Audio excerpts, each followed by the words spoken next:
Team breaking. Team breaking is an exciting event. 6 people on each team. Doesn't matter what gender or age. If I'm a 9-year-old girl, I could be breaking a 5-inch board along with somebody on my team who might be a 15-year-old boy breaking an 11-inch board.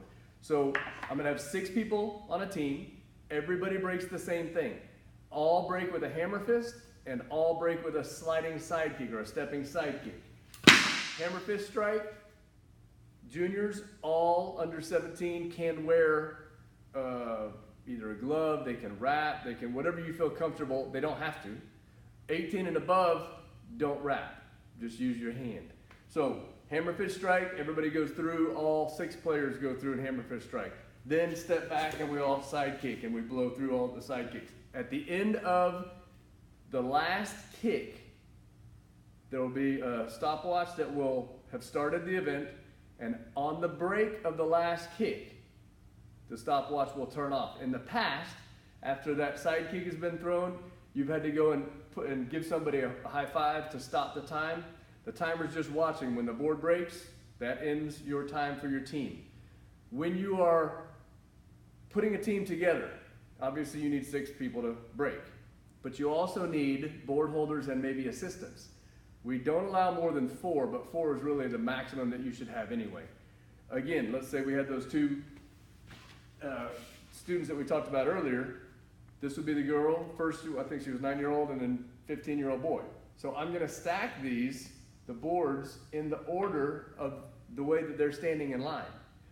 When that person comes up, I'm probably only gonna have 2 hands on this board. So 2 hands on this board, breaks. I don't get to break it like that myself. They get to break it.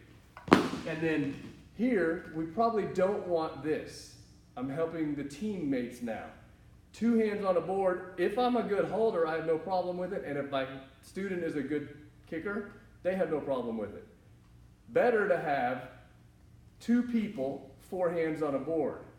When you're looking at how to hold a board, you want the holder's fingers to line up. So my fingers are pointed up here, they're pointed down here. The other person that would be standing next to me is gonna have the same thing, fingers pointed down towards this one and up towards this one. As that board gets broken and set down, that's where the assistants come in. The assistants can clear those boards and then grab a next board and hand, and then we start again for the next player. Or it can go the opposite direction. The board holders are an integral part of the team breaking successfully and quickly. If I'm struggling on how to hold a board and my student is getting ready to strike, obviously that's taking time. Hammer fists are held this way. Vertical grain. Hammer fist comes straight down. Side kicks, grain goes horizontal. So the side kick comes across, you want this way.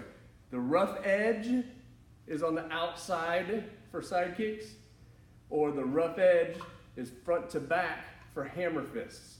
Again, this is like, if you have a team, make sure everybody watches this video because this is probably one of the most important parts to make your team be able to succeed in winning the events.